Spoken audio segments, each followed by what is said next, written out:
আমি জামবনির কৈরিপাড়ার শিবকুরির বিটি সাজলি বটে।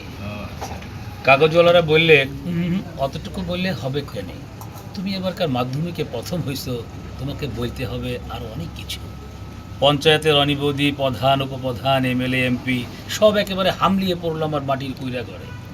জামবনি স্কুলের হেডমাস্টার কোন বিহার বেলায় টিনের আগর খুইলা হেঁকে ডেকে ঘুম ভাঙায়। খবরটা যখন প্রথম শোনালে তখন মাকে জড়াই শুয়েছিল আমি। কুড়া ঘরের ঘুটঘুটে আধারে হেডমাস্টার মশাইয়ের দেখে চোখ কচলে মায়ের পরা আমিও হা হইয়া ভাইবেছিলাম, এ কি স্বপন দেখছি? স্যার বললে এটা স্বপন নয়, স্বপন নয়, সত্যি বটে। কথাটা শুনে কেঁদে ভাসিয়েছিল আমরা মা বিটি। আজ বাপ বেঁচে থাকলে আমি মানুষটাকে দেখাইতে পারতাম। আবার বুকের ভেতর যে তেজল সন্ধ্যা বাতিটা জ্বালায় ছিল মানুষটা, সেই বাতিটা আজকে কেমন আমাদের কুইরা ঘরটাকে আলো করেছে সেটা দেখাইতে পারতাম। আপনারা বলছেন বটে তোমাদের মতো মেয়েরা যদি উঠে আসে তবে ভারতবর্ষ উঠে আসে, কথাটা খুবই সত্যি। কিন্তু উঠে আসার রাস্তাটা যে এখনো তৈরি হয়নি। খাড়া পাহাড়ে ওঠা যে কি জিনিস, বহু দম লাগে, তেজ লাগে। আমি জামবনির কৈরিপাড়া শিবকুরির বেটি সাজলি। যখন থেকে হুঁশ হয়েছে তখন থেকে শুনে আসছি ভিটি না মাটি। ঠাকুমা বলতো পরের ঘরে হেসেল ঠেলবে, তার আবার লেখাপড়া। গায়ের বাবুরা বলতো দেখ সাজলি, মন খারাপ করলি তো হেরে গেলি, শোন যে যা বলছে বলো। সেসব কথা এক কানে সিধালে আর এক কানে বাইর করে দিল। তখন বাবু পাড়ার দেঘুয়েরা ঘরে কামিন খাইতো আমার মা। ক্ষয় রোগের তারসে মায়ের কতটা ভাঙে নেয় অতটা। মাঝে মধ্যে জ্বর টর আইতো বটে। জ্বর এলে মা চুপচাপ ইংনাতে তালায় পাইতে শুয়ে থাকত। মনে আছে সে ছিল এক ঝাড়কালের সকাল, রোদ উঠেছিল ঝলমলে ঝিঙা পোড়া রোদ। আমি সেই রোদে পিঠ দিয়া গা দোলায় পড়ছিলাম ইতিহাস, ক্লাস 7-এর সামন্ত রাজাদের ইতিহাস। দেঘরের গিন্নি লোক পাঠাইছিল বার কত। মায়ের জ্বর সে তারা শুনতেই নাই চায়। আমাদের দিদি বুড়ি তখনও বাইচা, ছেঁড়া কম্বল মরি দিয়া বিড়ি ফুঁকছিল বুড়ি। শেষ তো বুড়ি সেদিন পড়া থেকে উঠায়া মায়ের কাজটুকুন করতে পাঠাইছিল বাবু ঘরে।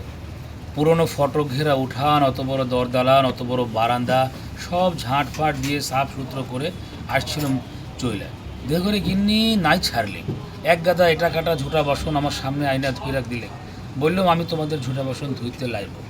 বাবু গিন্নি সে কি রাগ, কি বললি তুই? যত বড় মোনা তুই তত বড় কথা জানিস? তোর মা, তোর মায়ের মা, তার মায়ের মা সবাই এতকাল আমাদের ঝুটা বাসন ধুয়ে গুজারে গেল, আর তুই আমাদের ঝুটা বাসন ধুইতে লাগবি? বললাম হ, আমি তোমাদের ঝুটা বাসন ধুইতে লাগবো, তোমরা লোক দেখে লাও না, আমি চলব। কথাটা বইলা গট গট কইরা বাবু গিন্নির বুকের সামনে আমি বেরোই চলে আইলাম। তা বাদে সে নিয়ে কি কাণ্ড, কি ঝামেলা। বেলা ডুবলে মহাতদের ধান কাটটা বাপ ঘরে ফিরে আইলে দুপাতা লেখাপড়া করা লাত নিয়ে ছোট মুখে বড় থুতির কথা সাত কাহন কইরা বলছিল দিদি বুড়ি। মা কোনো রা করে নাই। আঘর মাসের সন্ধ্যাবেলায় এগনাতে আগুন জ্বালা গা হাত পা সেঁকছিল মা। এক মাথা ঝাঁকড়া চুল ঝাঁকানো বাপের পেটানো পাথরের মুখটা ঝলকে উঠছিল আগুনের আছে। আমি বাপের অমন চেহারা কোনো দিন দেখি নাই। বাপ সেদিন মা আর দিদি বুড়ির সম্মুখে আমাকে কইসে ডাইকা মাথায় হাত বোলায় গম গইমা গলায় বলছিল, যা করছিস বেশ করছিস। শোন, তোর মা, তোর মায়ের মা, তার মায়ের মা সবাই করেছে কামিনগিরি, বাবু ঘরে গতর খাটায় খাইছে, তাতে হয়েছেটা কি? এই কথাটা মনে রাখবি সাজলি, তুই কিন্তু কামিন হবার লাগে জন্মাস নাই। যত বড় লাট সাহেবই হোক না কেন, কারো কাছে মাথা নোয়ায় নিজের তেজ বিকাবি না। এই তেজটুকুই লাগেই তো লেখাপড়া শেখাচ্ছি, না হলে আমাদের মতো হাবাতা মানুষের ঘরে আর আছেটা কি? আমি জামবনির কৈরিপাড়া শিবকুরির বেটি সাজলি। কবেকার সেই ক্লাস 7-এর কথা ভাবতে যায় কাগজওয়ালা টিভিওয়ালাদের সামনে এখন কি যে বলি। তালপাতার রোদ দিয়া ঘেরা গোবরলতার একনাতে লুকে এখন লোকাকার। তার মাঝে বাঁশি বাজায় জিপ গাড়িতে চেপে আগু পিছু পুলিশ নিয়ে মন্ত্রী আইলে ছুটে। কোথায় সাজলি বলতে বলতে বন্দুকধারী পুলিশ নিয়ে সোজা আমাদের মাটির কইরা ঘরে। হেডমাস্টার বললে প্রণাম কর সাজলি, প্রণাম কর। মন্ত্রী তখন পিঠ চাপড়াই বললে, তুমি কামিন খাইটা মাধ্যমিকে প্রথম হয়েছ, তাই তোমারে দেখতে আইল। সত্যি বড় গরিব অবস্থা বটে।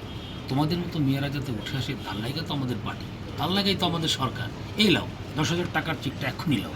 শোনো, আমরা তোমাকে আরও অনেক ফুল দিব, সম্বর্ধনা দিব, আরও দেদার টাকা তুলে দিব। এই টিভির লোক, এই কাগজের লোক কারা আছেন এদিকে আসেন। তখনই ছোট বড় কত রকমের সব ঝলকে উঠলো ক্যামেরা, ঝলকে উঠলো মন্ত্রীর মুখ। না মন্ত্রীর মুখ লয়, ঝলকে উঠলো আমার বাপের মুখ।